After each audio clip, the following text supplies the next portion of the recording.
이런 예수님께서 베데스다에서 38년 된 병자를 살리셨습니다. 38년이라는 세월 동안에 빛도 없고 소망도 없고 좌절과 절망 가운데 살았던 사람을 예수님이 살리신 거죠. 문제는 여러분 그날이 안식일인 겁니다. 안식일. 그리고 더 큰 문제는 예수님이 이런 말씀을 하셨기 때문이죠. 우리 지난주에 보았던 17절 말씀인데 같이 한번 읽습니다. 시작. 예수께서 그에게 이르시되 내 아버지께서 이제까지 일하시니 나도 일하신다 하시매. 아멘. 여러분 정말 예수님의 이 말씀은 당시 시대로 한다면 정말 이 말씀은 기절초풍할 그런 말씀인 거죠. 예수님께서 하나님을 아버지라고 한 겁니다. 자기를 하나님과 동등됨으로 여김이니라 그렇게 말하잖아요. 여러분 언제 예수님께서 자신을 하나님과 동등하다고 말한 적이 있습니까? 하나님을 아버지라고 한 것뿐이잖아요. 그런데 여러분 이 말은 당시 사람들에게는 하나님과 동등하다고 말한 것과 같은 거예요. 그렇게 알아들은 거예요. 아버지와 아들에 관한 그림 언어다. 그와 같은 건데 유대인들에게 아버지하고 상속자 아들은 동격이에요. 하여튼 여러분 예수님께서 하나님을 아버지라고 하신 거죠. 그리고 당신을 하나님의 아들이라고 하신 겁니다. 여러분 우리 예수님께서 정말 해서는 안 되는 말을 하신 거예요. 여러분 이건 돌에 맞아 죽을 일인데 결국 나중에 예수님께서 이 문제로 죽임을 당하시잖아요. 왜 그러셨을까요? 당신의 목숨이 위험해질 거라는 것을 아시면서도 왜 그런 말씀을 하셨을까요? 이 말씀은 예수님이 목숨을 걸고 하신 말씀인데 하나님을 아버지라고 부른 거예요. 저는 예수님이 그렇게 하신 것이 우리를 위해서라고 그렇게 봅니다. 우리를 위해서 그렇게 하시는 거죠. 우리에게 하나님을 아버지라고 부를 수 있게 하기 위해서. 우리가 자신을 내가 누구냐 할 때 자신을 하나님의 아들이라고 깨닫게 하기 위해서 그렇게 하시는 거죠. 그리고 그게 그렇게 우리 신앙에서 중요하다는 거예요. 하나님이 내 아버지시고 내가 하나님의 자녀, 하나님의 아들이라고 하는 것. 이건 우리가 목숨을 걸고 지키고 목숨처럼 붙들어야 하는 거다. 만약에 여러분 예수님께서 그렇게 하지 않으셨다면 지금의 기독교는 존재하지 않았을 겁니다.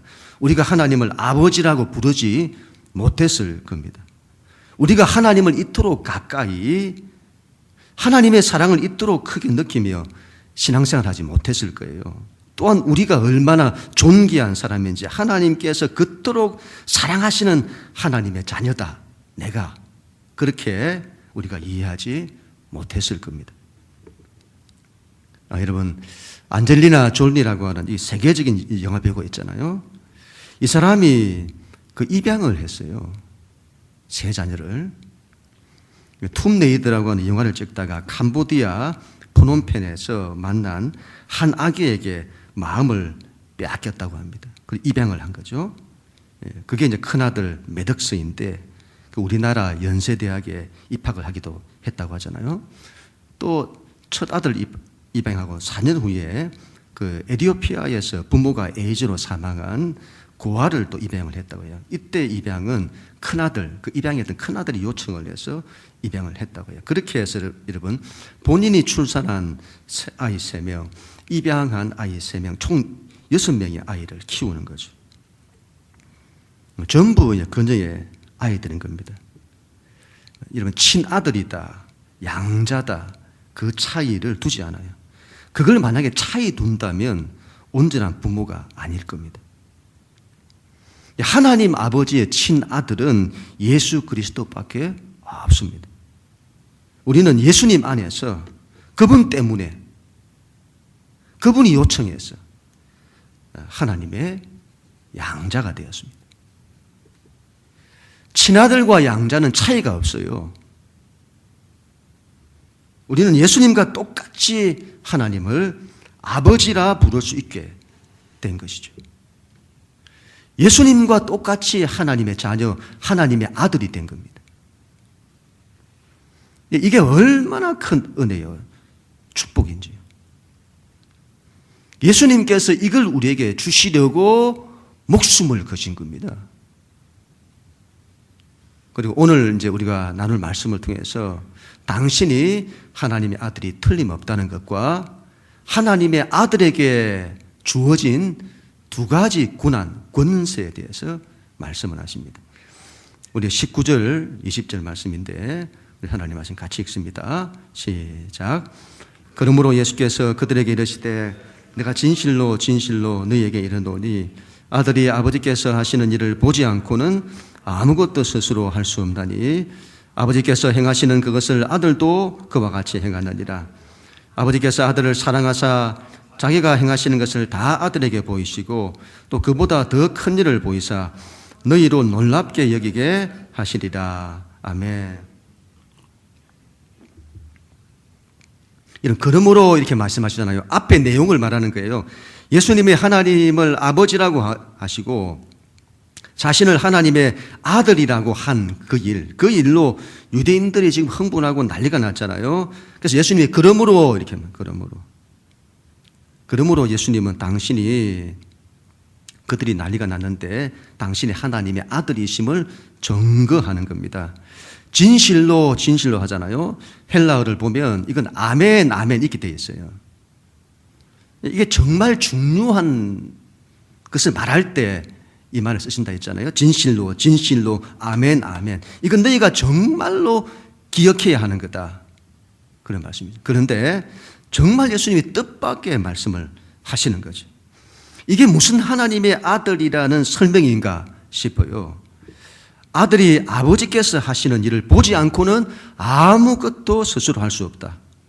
아버지께서 행하시는 그것을 아들이 보고 아들도 그와 같이 행하느니라. 그렇게 말하죠. 이게 무슨 하나님의 아들에 대한 설명이 됩니까?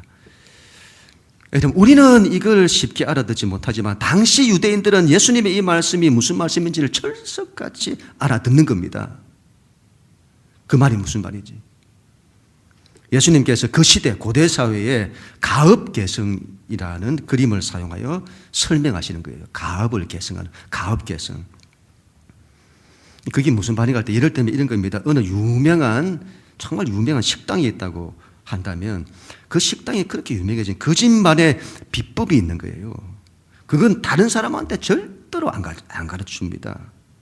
그 집의 자식들에게만 가르쳐 주는 거죠. 그렇게 자식이 부모의 그 비법을 이어받는 거죠. 하나님의 가업이 있는 거예요. 하나님 아버지의 가업이 있는데 그게 뭔지는 뒤에 나오게 됩니다. 근데 그걸 아들에게 주시는 거죠. 아버지께서 그렇게 하시는 그 가업을 아들에게 주시는 그 이유가 이렇게 말해요. 아버지께서 아들을 사랑하사 자기가 행하는 것을 다 아들에게 보인다.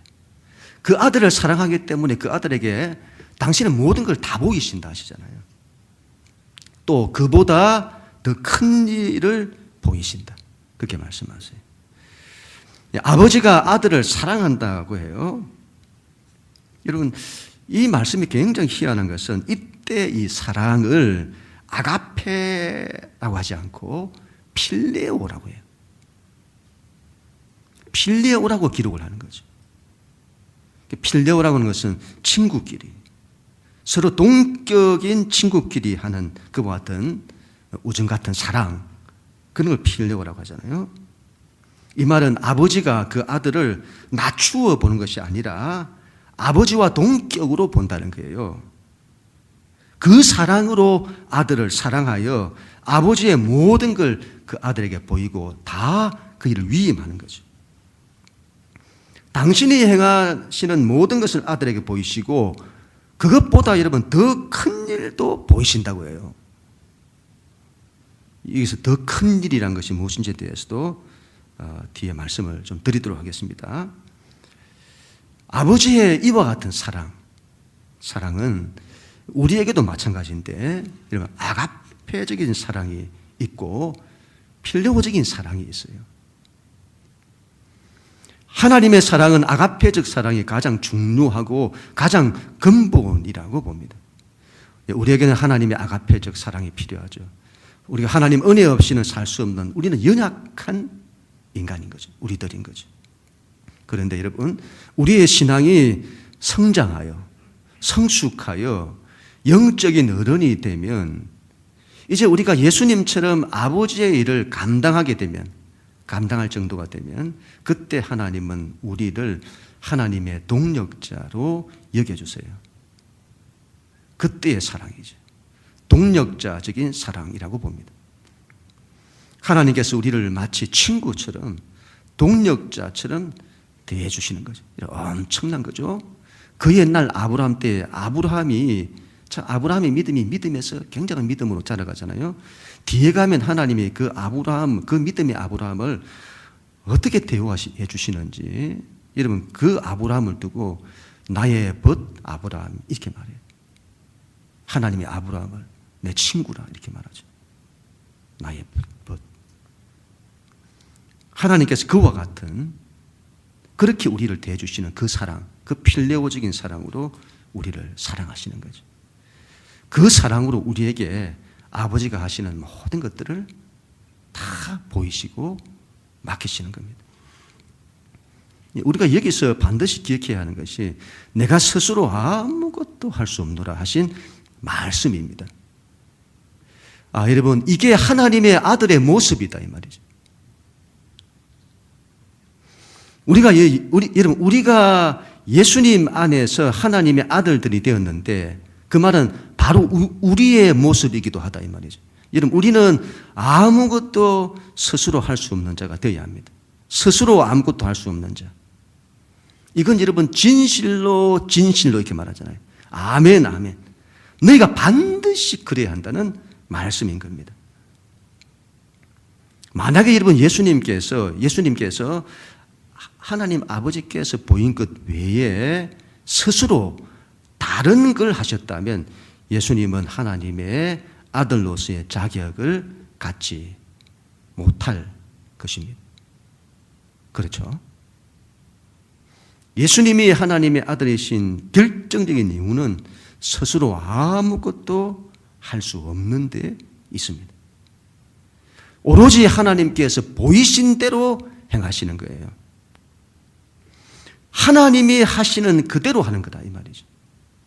하나님이 보이신 꿈이 내 꿈이 되고, 하나님이 보이신 비전이 내 비전이 되고, 하나님이 보이신 뜻이 내 뜻이 되고, 하나님의 마음이 내 마음이 되고, 하나님의 생각이 내 생각이 되고, 하나님의 의지가 내 의지가 되고, 전부 하나님의 것으로. 하나님의 자녀는 반드시 그렇게 살아야 한다는 겁니다. 아무것도 스스로 할 수 없는 자. 그 말은 오로지 하나님에 의해서만 행하는 자. 하나님께 대해 절대 의존하는 자. 그게 여러분 하나님의 아들의 모습이다 이 말이죠. 우리의 모습이다. 이게 여러분 간단치 않겠습니다만은 그렇게 되려고 해야 합니다. 이거는 진실로 주님이 강조하신 겁니다. 그런 우리 모두가 다 될 수 있기를 축복합니다. 우리 21절 우리 하나님 말씀 같이 읽습니다. 시작. 아버지께서 죽은 자들을 일으켜 살리심 같이 아들도 자기가 원하는 자들을 살리느니라. 아멘. 아버지께서 아들에게 가업을 계승하는데 하나님의 가업이 무엇인지를 말씀하는 거예요. 아버지께서 그 일을 아들에게 맡기시는 건데, 이건 여러분 이 일은 사람이 할 수 없고 하나님만 하시는 건데, 이게 크게 두 가지인데 그 첫 번째가 생명을 살리는 일입니다. 죽은 자들을 이렇게 살리는 거다. 그 일을, 아버지만 하시는 그 일을 아들도 하게 하는 거죠. 비법을 전수하는데 바로 생명을 살리는 그 일을 전수하시는 거죠. 여러분, 우리도 예수님 안에서 하나님의 아들들이 되었는데 이건 우리에게 주신 것도 이거다. 바로 생명 살리는 일이다 이 말이죠. 여러분, 이 세상이 생명을 살리는 일을 할 수 있습니까? 이거는 절대로 안 되는 거예요. 절대로 없습니다. 생명 살리는 일은 이 세상이 할 수 없는 거예요. 그 생명 살릴 권한도 없어요. 그건 유일하게 하나님이 하시는 건데 그 하나님이 하나님의 아들들에게만 주신 겁니다. 죽은 자를 이렇게 살리심같이, 여기서 죽은 자라고 하는 것은 육체적으로 죽은 자를 말하는 것이 아니라 영적으로 죽은 자, 하나님을 떠난 자, 세상에 있는 사람들을 말하는 거예요. 그들을 죽음에서 일으키는 일, 그걸 우리 가운데 맡기셨다 이 말이죠. 38년 된 병자에게 예수님께서 이렇게 말씀하시잖아요. 일어나, 너는 일어나 내 자리를 들고 걸어가라 할 때 여기서 일어나라 하는 그 단어가 에게이로인데, 여러분 오늘 말씀이 같은 단어예요. 일으켜, 죽은 자를 일으켜, 에게이로. 일어나, 일으켜. 일어나라. 그리고 우리에게 너는 일으키라 그렇게 말씀하는 거예요. 우리는 여러분 이 주의 말씀대로 사람을 일어나게 하고 사람을 일으키는 자가 되어야 합니다. 에게이로이면 에게이로. 여러분, 상처와 아픔 가운데 있는 자, 좌절과 절망 가운데 있는 자, 죄와 죽음 가운데 있는 자를 일으키는 자, 우리는 살리는 자가 되어야죠. 이게 하나님 아버지께서 하나님의 아들과 그리고 예수 안에 속한 하나님의 아들들인 우리에게 맡기신 일인 겁니다.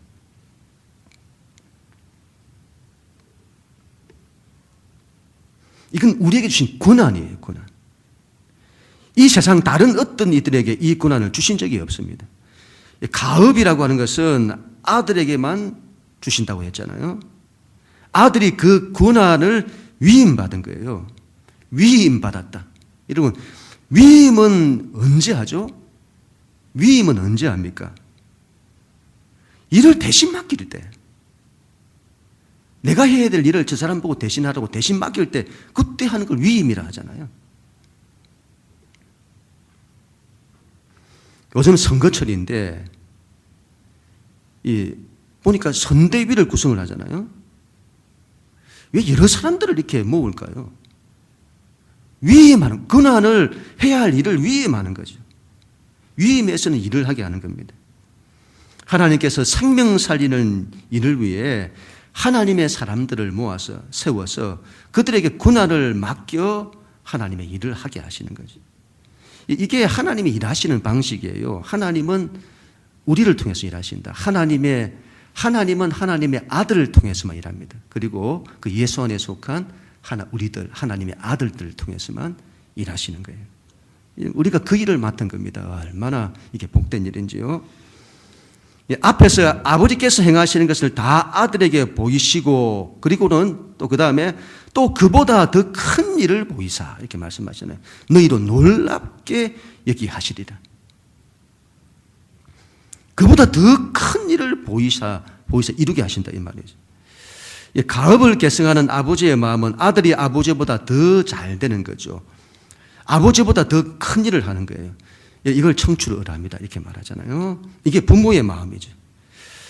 더 큰 일이라는, 더 큰 일. 더 큰 일. 이 말은 하나님 아버지와 아들의 우열, 누가 더 높으냐 낮으냐 이걸 가리키는 말이 아니에요.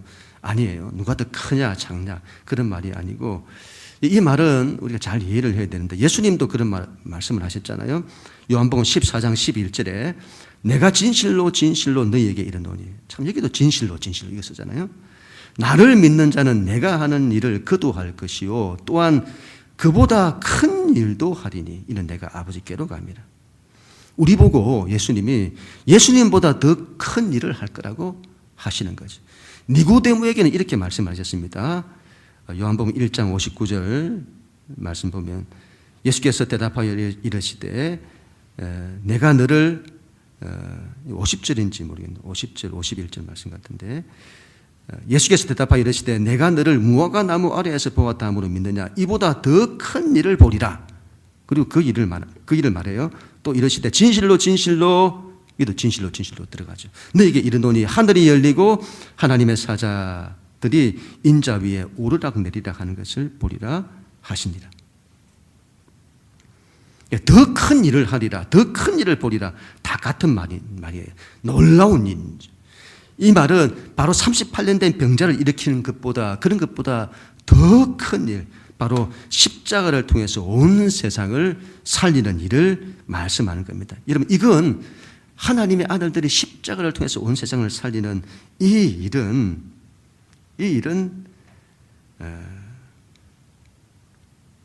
하나님께서, 하나님 아버지도 그 일을 계획은 하시고 주권은 하시지만 십자가를 통해서 세상을 살리는 이 일은 오로지 아들을 통해서만 이루어지는 일인 겁니다. 이 세상을 살리는 일을 아들을 통해서 이루시는데 그 아들의 희생, 십자가를 통해서 그 일이 이루어진다 이 말이죠. 이게 비법인 거예요. 비법. 아무도 알지 못하는, 이건 사탄도 알지 못했고 천사도 알지 못했던, 하나님께서 그렇게 세상을 구원하실 거라고 하는 것은 누구도 몰랐던 거죠. 놀라운 일인 거죠. 하나님의 아들의 십자가, 하나님의 아들들의 희생, 우리의 희생과 십자가를 통해서 사람이 살아난다고 하는, 이거는, 이 비법은 누구도 몰랐던 겁니다. 놀라운 일인 거죠. 이 아들을 통해서만 이루어지는 더 큰 일이다 이렇게 말하는 거죠. 십자가를 통해서 생명을 살리는 것입니다. 여러분, 목회를 하면서 제가 크게 깨달았던 것이 있는데, 이전에 참 정말 제가 성경을 연구하고 또 연구했던 적이 있습니다. 성경을 7번 전체를 제가 연구하면서, 그렇게 제가 힘들고 목회하다 할 때 힘들고 어려울 때 다른 거 없어가지고 하나님 말씀만 붙들고 연구할 때, 그때 하나님이 제게 정말 너무도 많은 은혜를 주셨습니다. 그렇게 연구를 했던 적이 있습니다. 그런데 어떤 선교사님의 말씀을 듣고 제가 어디에 맞은 것처럼 크게 깨달았는데, 이런 말씀이었어요. 여기 생수가 있다 이 말이에요. 생명수가 있는 거예요. 그런데 한국 교회가 그 생명수가 무엇인지를 연구하는 거예요. 그걸 그렇게 연구하고 또 연구한다는 거죠. 분석하고, 여러분, 그렇게 연구하는 거죠. 정말 귀하잖아요. 그런데 문제는 그 생명수를 사람들에게 마시게 하여 살리려고는 하지 않는다는 겁니다. 제가 그 말씀을 듣고 정말 저에게 적용이 되었습니다. 한 대 맞은 것 같은 느낌이었어요. 그래, 아는 것이 중요하다. 그러나 아는 것보다 더 중요한 것은 살리는 거다 이 말이에요. 하나님의 마음에 뭐가 있을까? 우리를 사랑하시는 마음이고 어떻게 해서라도 우리를 살리려는 마음이다. 살리는 마인드가 중요하구나. 여기에 대한 하나님의 강한 의지, 살리고자 하시는 이 하나님의 강한 의지가 그분 안에 있다는 거죠. 그 마음을 가져야 되는구나. 그 하나님의 마음을 가져야 하는구나. 생명을 살리려는 마음이 우리 신앙에서 가장 중요하다 이 말이죠. 아이들을 가르칠 때도 마찬가지라고 보는데, 여러분, 아이들을 가르칠 때 뭔가를 가르치겠다는 것으로 절대로 바뀌지 않습니다. 자식들에게 해보세요. 절대로 안 됩니다. 뭐가 있어야 할까요? 저는 살려야 한다는 이 마음이라고 보는데, 요즘 청년부 성경 공부를 하잖아요. 이게 얼마나 귀한지 모르겠습니다. 요즘 청년들이 성경 말씀 공부를 잘 안 해요. 그래도 순종하는 청년들이 제가 귀하게 느껴집니다. 근데 여러분, 제가 하면서 느끼는 바가 뭐냐 할 때, 지식을 가르치는 것으로 절대로 안 됩니다. 하나님의 말씀을 저들 속에 심어서 그 말씀이 자라도록. 그래서 반드시 저를 살리겠다고 하는 그 의지가 있어야 된다는 거죠. 그런 의지를 가져도 쉽지 않아요. 그런데 그런 의지가 없으면 아무것도 안 되는 겁니다. 우리가 가정에서 믿지 않는 가족들이 있을 때에, 또 믿음이 약한 자녀들이 있을 때 하나님은 어떻게 해서라도 살려야 되겠습니다 하는, 이거 잃어버리면 다 잃어버리는 겁니다.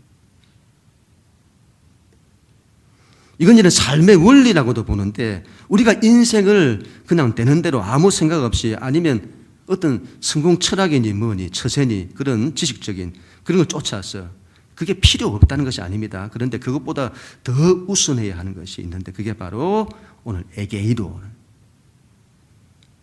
그를 일으켜 살리는 거죠. 살리겠다는, 내 인생을 이렇게 살리겠다, 우리 가정을 일으켜야겠다. 제가 목회자이면 하나님 우리 영당교회 일으켜 주십시오. 여기에 대한 간절한 마음이 있어야 되는 거죠. 여러분, 목회를 하는데 그냥 목회 힘든 상황에서 내가 주저앉고 있으면 이게 생명의 역사가 일어나겠냐 이 말이죠. 그럼에도 불구하고 하나님 일으켜 주세요 하는, 제가 일으켜야 되겠습니다 하는, 이게 있어야 됩니다. 이걸 놓으면, 이걸 잃어버리면 다 잃어버리는 거죠. 그 일을 위해서 십자가의 길도 마다하지 않는 겁니다. 여러분, 이게 큰 일인 겁니다. 더 큰 일. 이 세상 어떤 것보다 더 큰 일.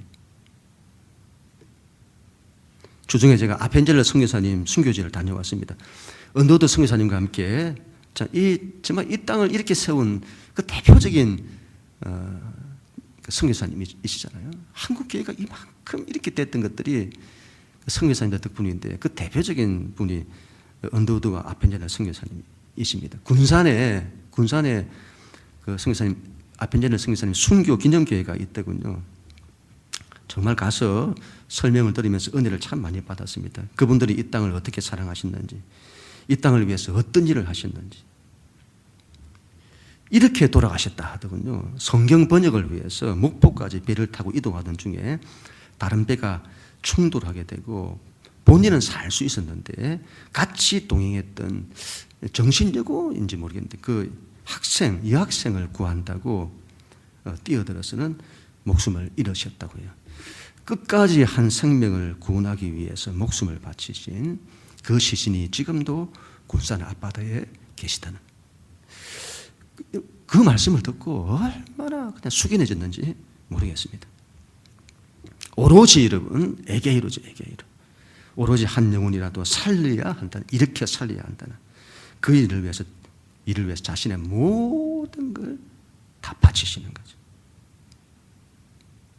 우리 주님이 말씀하셨던 더 큰 일인 겁니다.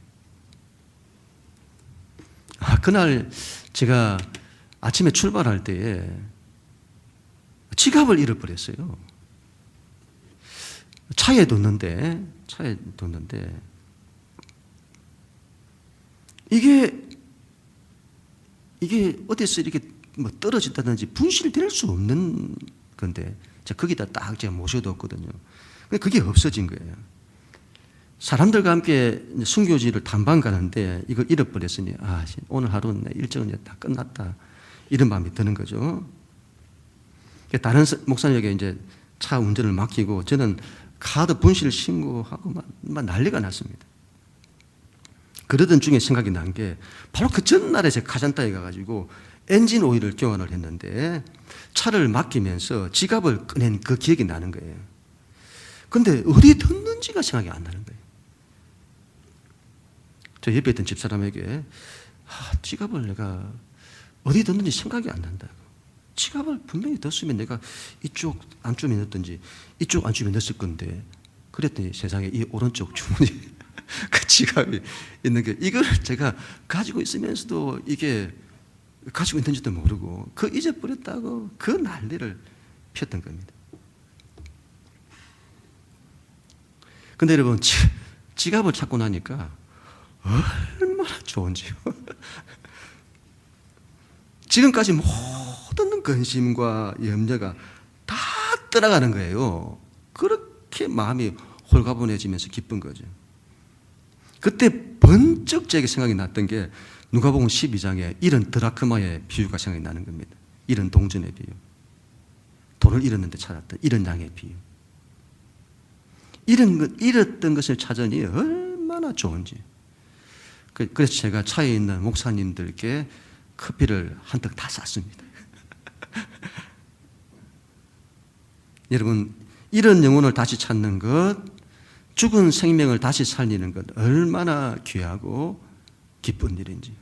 하나님께서 그 일을 우리에게 맡기신 겁니다. 에게 이루어져.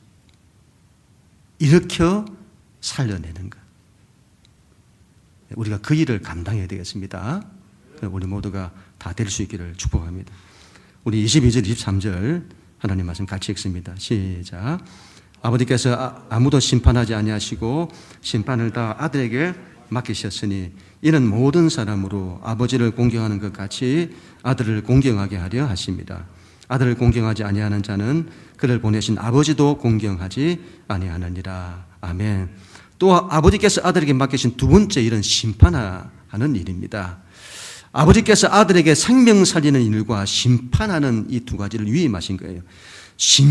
심판권까지 맡기신 것은 사람들이 아버지를 공경하는 것처럼 아들을 공경하게 하기 위함이라고 합니다. 위임을 받으면 권한이 주어져요.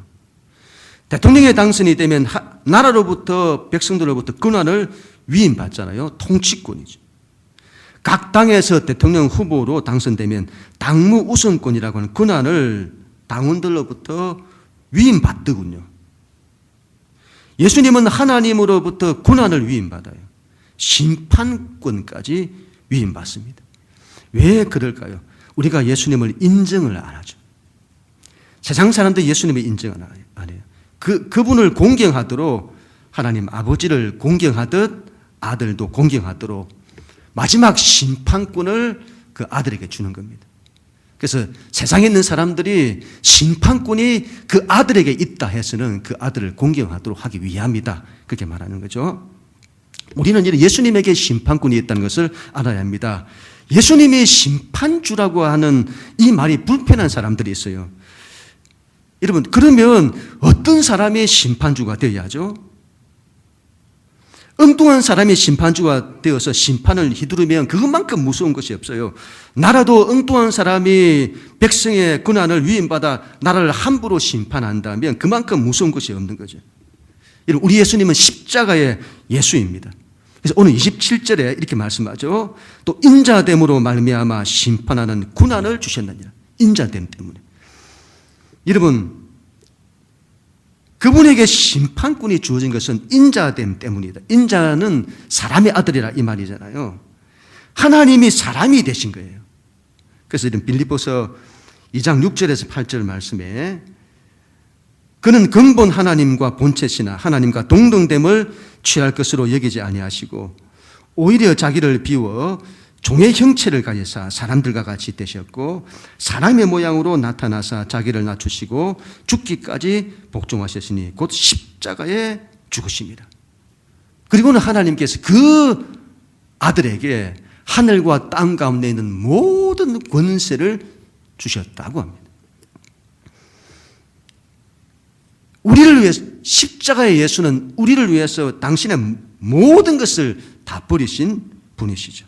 그리고 그분은 우리를 어떻게 해서라도 살리기 원하시는 원수까지도 심판받아 죽어야 할 그런 자들도 끝까지 살리기를 원하시는 분이십니다. 그게 그분의 본심이 있어요.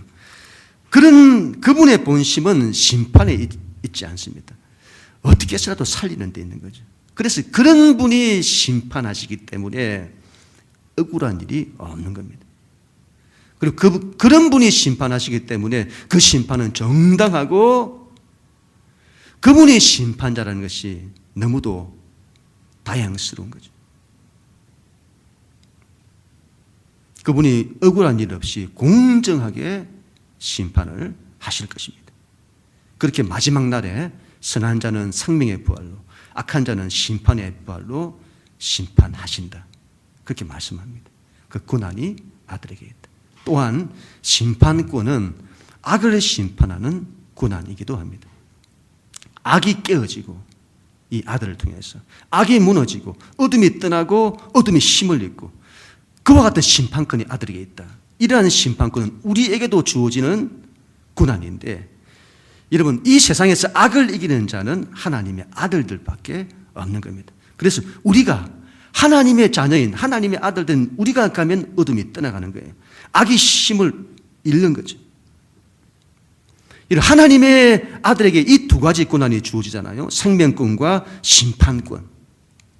이 두 가지가 그렇게 중요한 겁니다. 이 두 가지 고난을 행사해야 된다 이 말이죠. 그래서 우리가 이 두 가지 위임받은 고난 이걸 가지고 반드시 어떻게 해서라도 이렇게 살리려고 해야 됩니다. 생명권. 그리고 어떻게 해서라도 악을 심판하여 깨뜨리고 어둠이 떠나가도록 해야 합니다. 심판권이죠. 당무우선권 하도 그렇게 이야기를 많이 하게 그게 뭔가 했더니 대통령 후보가 되면 당의 모든 일보다 더 우선되는 권한이 주어진다는 거죠. 당무우선권. 우리가 하나님으로부터 받은 권한이 바로 그런 권한이라고 봅니다. 세상이라고 하는 이 세상의 당무보다 더 우선한 권한. 세상의 그 어떤 권한보다 우선한 권한. 바로 하나님이 주신 권한인 거죠. 생명을 살리는 권한, 심판하는 권한. 우리가 그 권한을 행사하려고 하는데 그걸 방해하는 것은 하나님을 방해하는 것과 같은 게 되는 것입니다.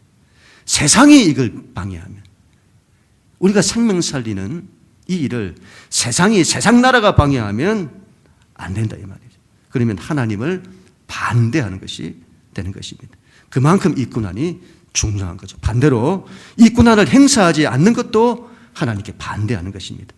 예, 그래서 이 고난은 우선권인 거죠. 당무 우선권과 같은 우선권. 이 세상에서 우리가 해야 할 모든 일에 우선하는 거다. 예, 그 일을 감당하는 우리 모두가 될 수 있기를 바랍니다. 우리 24절, 25절 마지막 같이 읽겠습니다. 시작. 내가 진실로 진실로 너희에게 이르노니 내 말을 듣고 또 나 보내신 이를 믿는 자는 영생을 얻었고 심판에 이르지 아니하나니 사망에서 생명으로 옮겼느니라. 진실로 진실로 너희에게 이르노니 죽은 자들이 하나님의 아들의 음성을 들을 때가 오나니 곧 이때라. 듣는 자는 살아나리라. 아멘. 생명권이 있는데 생명을 어떻게 얻느냐는 거예요. 어떻게 살아나느냐는 거죠. 진실로 진실로 또 말해요. 아멘 아멘. 그만큼 중요하다는 거죠. 아들의 말을 듣고 나 보내신 이를 믿는 자는 영생을 얻는다. 이 아들의 말을 듣고 살아난다 이 말이죠. 또 이어서 진실로 진실로 또 그렇게 말하죠. 죽은 자들이 하나님의 아들의 음성을 들을 때가 온다. 곧 이때라. 지금이다. 하나님의 아들의 음성을 듣는 자는 산다. 지금은 하나님의 아들의 음성을 들을 때다. 하나님의 말씀, 하나님의 음성을 들어야 한다. 지금은 준비가 안 됐어요. 다음에 들을게요. 다음은 없다 이 말이죠. 지금이다. 지금 들어야 한다. 그러면 네가 산다. 지금 이제 우리의 삶이 넘어져 있습니까? 주저앉아 있습니까? 실패해 있습니까? 깊은 웅덩이와 수렁에 빠져 있습니까? 어떻게 해야 될까요? 여러분 하나님의 말씀을 듣는 자는 산다라고 하잖아요. 그 하나님의 아들의 말씀을 듣는 자는 말씀을 들어야 된다 이 말이에요. 제가 주중에 속이 안 좋아서 배탈이 났습니다. 위가 많이 약해져 있는데 꼭꼭 씹어 먹으라고 하더군요. 위에 무리가 되니까. 그래서 꼭꼭 씹어 먹었더니 괜찮은 거예요. 한 숟가락 넣고 한 50번은 씹은 것 같아요. 그러니까 속이 편해지는 거죠. 꼭꼭 씹어 먹어야 여러분 몸에 좋다고 하잖아요. 한편으로는 너무 귀찮은 겁니다. 왜 사람은 꼭꼭 씹어 먹어야 하지? 왜 동물들 보면 그냥 대충 먹잖아요. 그냥 씹지도 않고 삼켜도 다 소화가 되는데 그런데 우리는 왜 이렇게 꼭꼭 씹어 먹어야 되지? 저는 여기에도 하나님의 메시지가 있다고 생각이 들었습니다. 우리 육체는 먹어야 살잖아요. 그와 같이 영적으로는 하나님의 말씀을 먹어야 사는 겁니다. 말씀을 대충 먹으면 안 되고 꼭꼭 씹어 먹어야 되는 거죠. 되새김질 하듯이 또 씹고 또 씹고, 하나님 말씀 또 묵상하고 또 묵상하고, 하나님 말씀 또 붙들고 또 붙들고, 그렇게 해야 된다는 것이죠. 말씀을 들어야 합니다. 그의 음성을 듣는 자는 살아난다. 하나님의 음성을 듣는 자 다 살아나요. 이 말씀을 그대로 믿어야 됩니다. 이 말 우리 잘 이게 이해가 안 되는데, 큰 고난 가운데 있는 사람들 보세요. 어떻게 살아나는지. 그들이 기도나 어떤 삶에서 하나님의 말씀이 딱 임해버리면 다 살아나버려요. 오늘도 우리가 이 예배를 통하여 하나님의 음성을 들어야 합니다. 하나님이 나에게 뭘 말씀하시나 그 음성을 들어야 되는 거죠. 그러면 그 말씀 딱 붙들면 산다 이 말이죠. 그 말씀을 한 주간 동안 씹고 또 씹고, 그리고 그 하나님 말씀대로 하는 것입니다. 무엇보다 우리에게 주신 가장 큰 우선권, 살리는 일을 감당해야 되겠습니다. 이 일을 절대로 포기하지 않아야 합니다. 에게이로 일으켜 살리십시다. 어떻게 해서라도 살리려고 하십시다. 그래야 할 때 사망에서 생명으로 옮겨지는 모든 것이 회복되고 살아나는 하나님의 역사가 나타나게 될 줄로 믿습니다. 그런 우리 모두가 다 될 수 있기를 주님 이름으로 간절히 축원합니다.